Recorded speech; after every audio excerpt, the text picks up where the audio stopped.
নমস্কার বন্ধুরা, আজকে আপনাদের সঙ্গে যে বিষয় নিয়ে আলোচনা করব সেটি হলো আপনারা যারা জ্যোতিষের শিক্ষার্থী বা জ্যোতিষ শিখছেন, কিভাবে জন্মছক থেকে রোগ বিচার করতে হয়,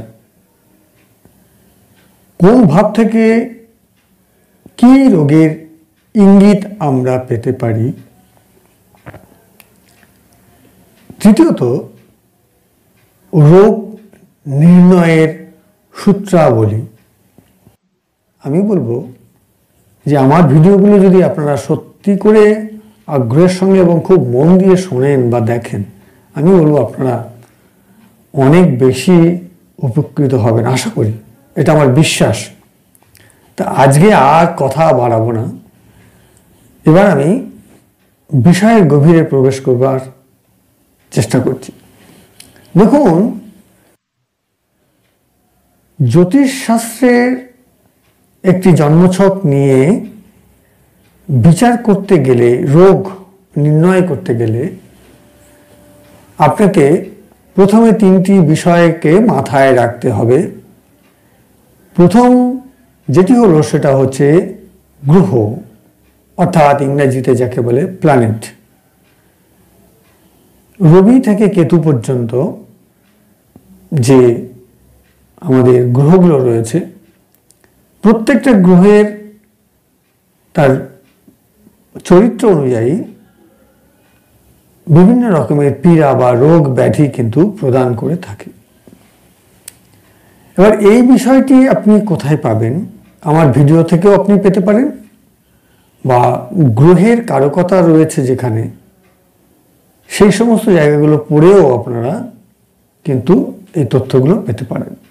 তাহলে একটি হলো গ্রহ থেকে রোগ, কোন গ্রহ কি ধরনের রোগের কারকতা রয়েছে সেটা আপনাকে জানতে হবে। দ্বিতীয়ত হচ্ছে গৃহ, অর্থাৎ হাউস বা ভাব। 12টি যে ভাব রয়েছে, সেই 12টি ভাব, কোন ভাব দেহের কোন অংশকে নির্দেশ করছে বা চিহ্নিত করছে, এটি আপনাকে কিন্তু জানতে হবে। তৃতীয়ত আপনাকে জানতে হবে যে কোন ভাব থেকে রোগ আমরা বিচার করে থাকি। অর্থাৎ আপনারা জানেন যে ষষ্ঠ ভাব থেকে সাধারণত রোগের বিচার করা হয়। তাহলে গ্রহ, তারপরে ভাব এবং তারপরে রোগের জন্য স্পেসিফিক যে ভাব, এই তিনটিকে কিন্তু আমাদেরকে বিশেষভাবে গুরুত্ব দিয়ে চিহ্নিত করতে হবে। এরপরে আমি আপনাদের বলবো যে 12টি যে ভাব, কোন ভাব থেকে দেহের কোন কোন অংশে কি ধরনের রোগের প্রভাব বা প্রাদুর্ভাব হতে পারে, তার একটি ধারণা আপনাদের আমি দেওয়ার চেষ্টা করছি। আপনারা জানেন যে জন্মছকের যেখানে ল লেখা থাকে, লয়ে অনস্বর অর্থাৎ লগ্ন, সেই ভাবটিকে আমরা প্রথম ভাব হিসাবে চিহ্নিত করে থাকি।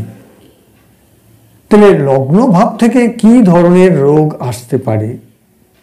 লগ্ন ভাব থেকে আমাদের শরীরের অন্যতম গুরুত্বপূর্ণ অংশ হচ্ছে মাথা। সেই মাথা আমাদের শরীরের যে আরেকটি পার্ট হচ্ছে চুল, চামড়া, স্কিন। আমাদের ঘুম কম বেশি হওয়া, সেটা বিচার করা হয়ে থাকে, এবং সর্বোপরি একজন জাতক বা জাতিকার আয়ু নিয়ে আমাদের কিন্তু একটা ধারণা এই ভাব থেকে আমরা পাওয়ার চেষ্টা করি। এই তথ্যগুলো আমরা পাচ্ছি সাধারণত জ্যোতিষ ঋষি, মুনি ঋষি পরাশরের জ্যোতিষশাস্ত্র থেকে। এরপরে আমরা যদি দ্বিতীয় ভাবের দিকে লক্ষ্য রাখি, তাহলে দ্বিতীয় ভাব থেকে আমরা কোন অংশের রোগ হতে পারে সেটি আমরা এখন দেখব। দেখুন, দ্বিতীয় ভাব আমাদের যে এই মুখমণ্ডল,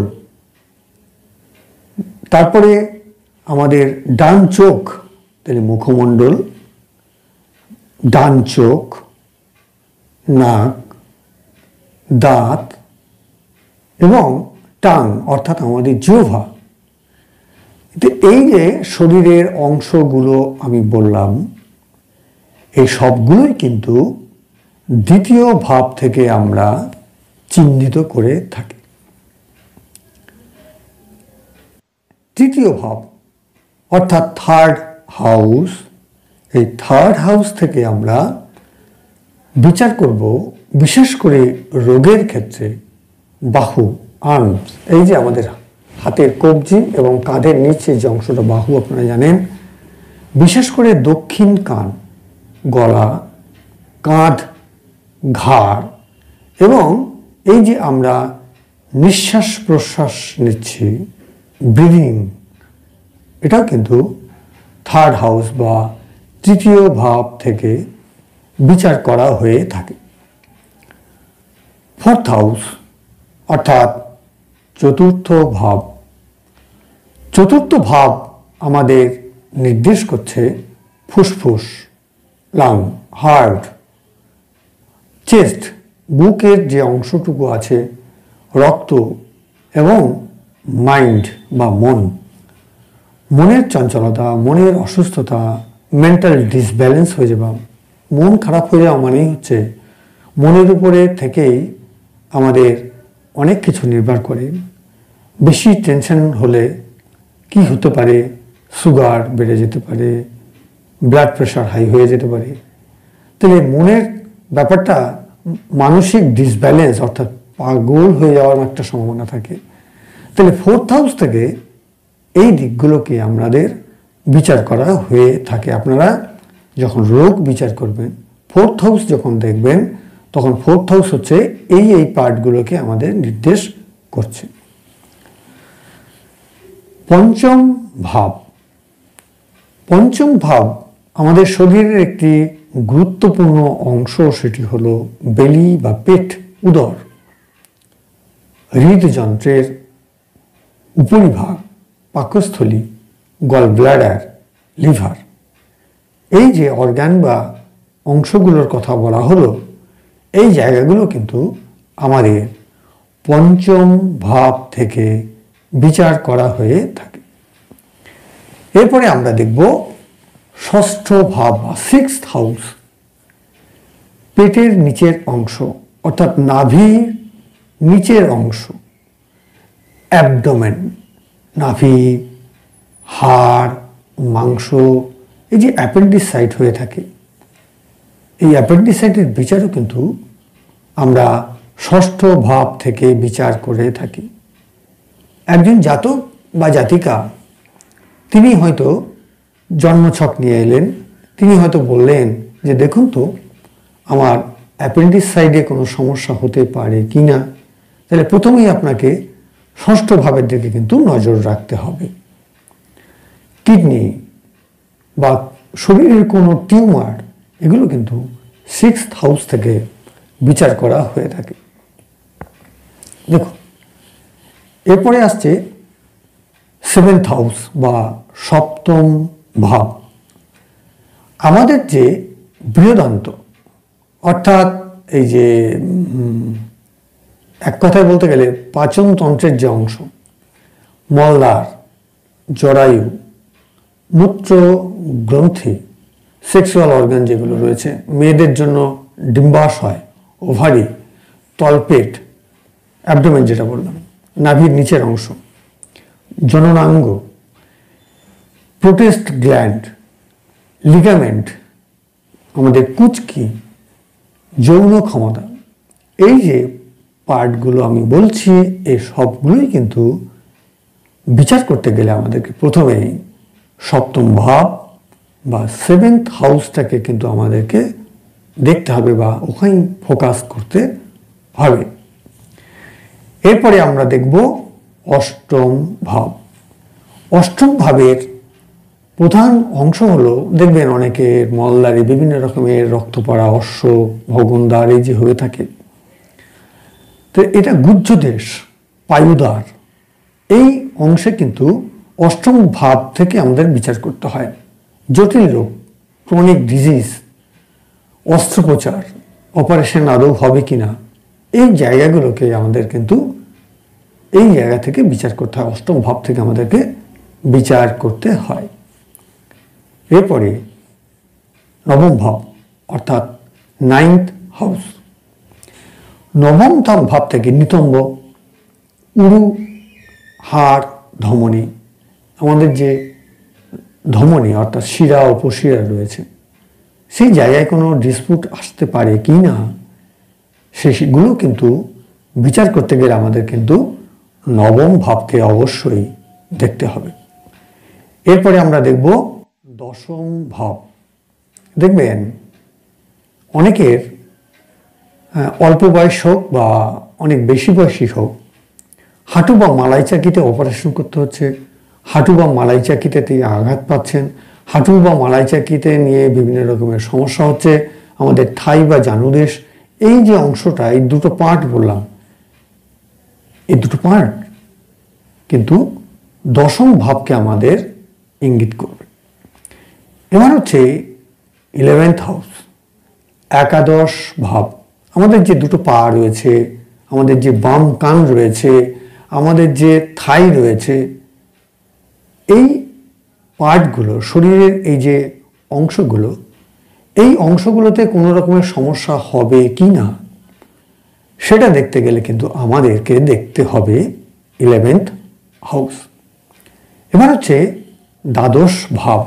দেখুন, দ্বাদশ ভাবকে বিচার করতে গেলে আমাদের দ্বাদশ ভাব থেকে আমরা কি কি বুঝতে পারবো? পায়ের পাতার কোনো সমস্যা হবে কিনা, বাম চোখের কোনো সমস্যা হবে কিনা। অনেকে বলে যে আমার ঠিক ঘুম হচ্ছে না, তখন বুঝতে হবে নিশ্চয়ই দ্বাদশ ভাব রিলেটেড কোনো প্রবলেম হতে পারে, কিংবা লগ্ন থেকে কোনো প্রবলেম হতে পারে। হাসপাতাল, একজন জাতক জাতিকা তিনি হাসপাতালে আদৌ যাবেন কিনা, সেটা কিন্তু আমাদেরকে এই দ্বাদশ ভাব থেকেই বিচার করতে হয়। তো এই যে প্রথমে আপনাদের সঙ্গে আলোচনা করলাম কি দেখতে হবে তিনটি বিষয়, তারপরে এখন আমি আপনাদের সঙ্গে আলোচনা করলাম কোন কোন ভাব আমাদের শরীরের কোন কোন অংশে রোগ নির্দেশ করছে। এইটুকু এখন আপনাদের সঙ্গে আমি এই তথ্যটুকু শেয়ার করব, রোগের সূত্র।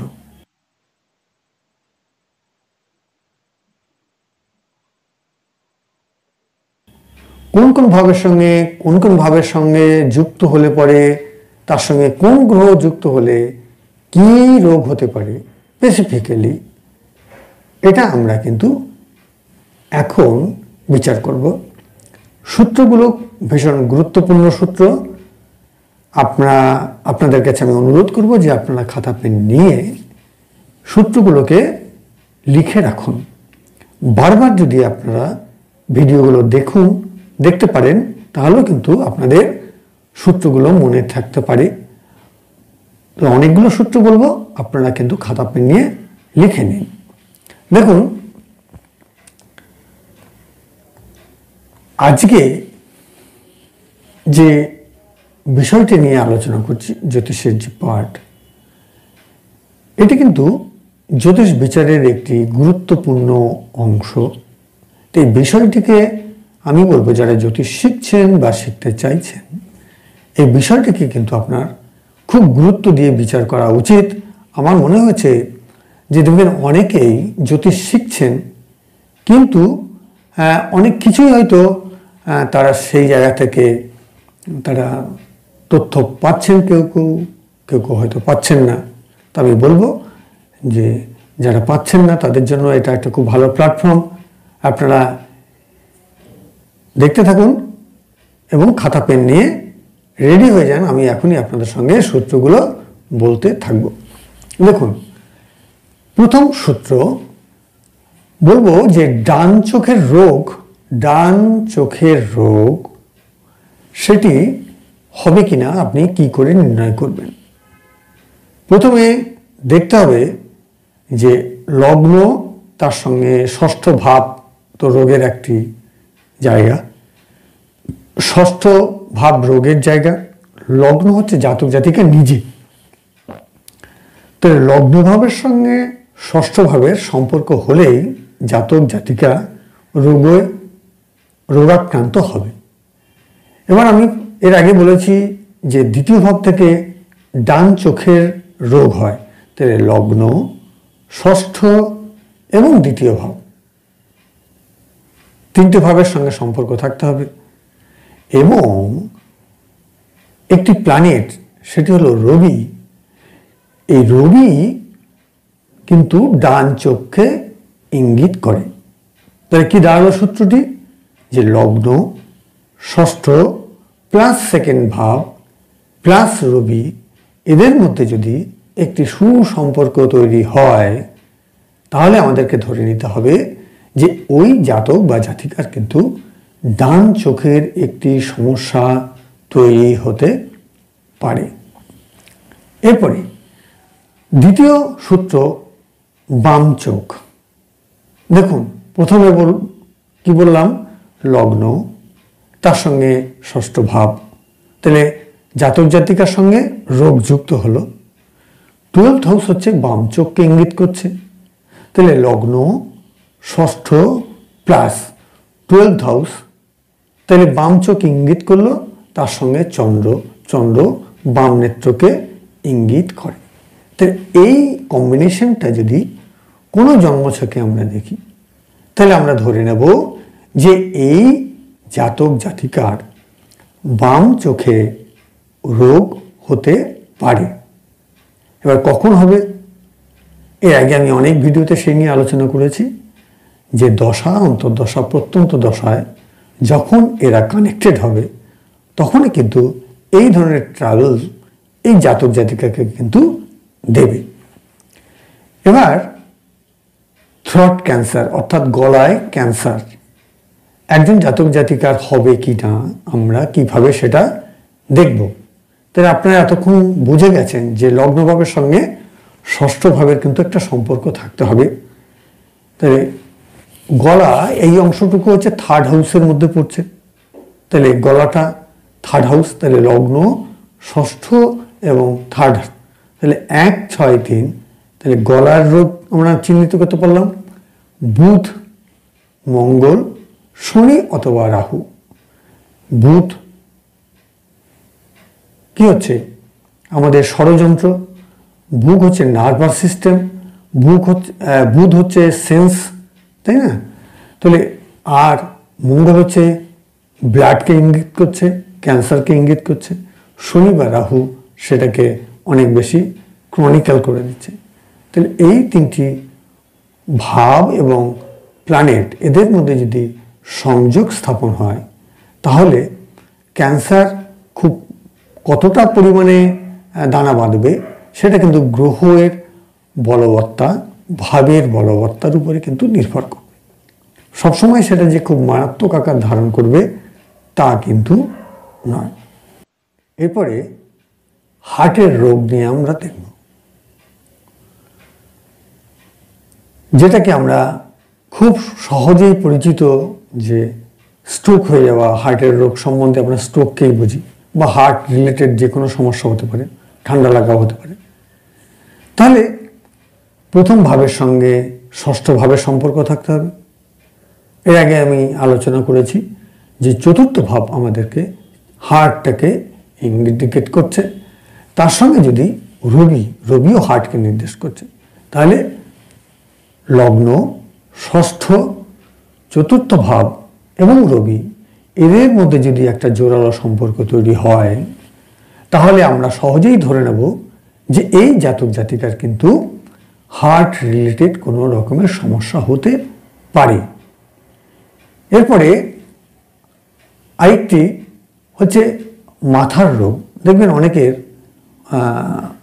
মেন্টাল ডিসব্যালেন্স বা ক্ষেপে যাওয়া বা এই ধরনের যে মাথায় বিভিন্ন রকমের রোগ হতে পারে। সেটি আমরা দেখব লগ্ন ভাবের সঙ্গে ষষ্ঠ ভাব এবং তার সঙ্গে রবি। তাহলে এই দুটো ভাব এবং একটি প্ল্যানেটের সম্পর্ক থাকলে এই ধরনের রোগ কিন্তু ওই জাতক জাতিকার কিন্তু হওয়ার সম্ভাবনা রয়েছে। এরপরে আলোচনা করব লিভার সমস্যা, লিভার সংক্রান্ত কোনো সমস্যা কোনো জাতকের হবে কি না সেটা আমরা কিভাবে দেখব। প্রথমেই আমরা দেখব লগ্ন ভাব, ষষ্ঠ ভাব, তার সঙ্গে পঞ্চম ভাব এবং বৃহস্পতি। তাহলে এই তিনটি ভাবের সঙ্গে বৃহস্পতির সম্পর্ক যদি থাকে তাহলে কিন্তু আমরা ধরে নেব যে লিভার রিলেটেড কোনো প্রবলেম বা সমস্যা এই জাতক জাতিকা কিন্তু আক্রান্ত হতে পারে বা ভুগতে পারে। তো বন্ধুরা, এতক্ষণ ধরে আপনাদের সঙ্গে আমি এই যে জ্যোতিষ বিচারের একটি গুরুত্বপূর্ণ পার্ট নিয়ে আলোচনা করলাম, আপনারা শুনলেন, আপনাদের কেমন লাগলো বা এই ভিডিও থেকে আপনারা আদৌ উপকৃত হচ্ছেন কিনা বা কোন ধরনের ভিডিও বা কি তথ্য দিলে পরে আপনাদের ভালো লাগবে বা আপনারা জানতে চান সেই বিষয়ে কিন্তু আপনারা খোলা মনে কমেন্ট বক্সে আপনারা লিখুন। আমি আশা করি আপনাদের উত্তর দেওয়ার চেষ্টা করব। তো আজকে ভিডিওটি এখানেই শেষ করছি। নমস্কার, ধন্যবাদ বন্ধুরা, আপনারা সবাই ভালো থাকবেন। আর যারা এখনো সাবস্ক্রাইব করেনি আশা করি তাদের আর নতুন করে আর বলতে হবে না, আশা করি আপনারা করবেন। আজকে এখানেই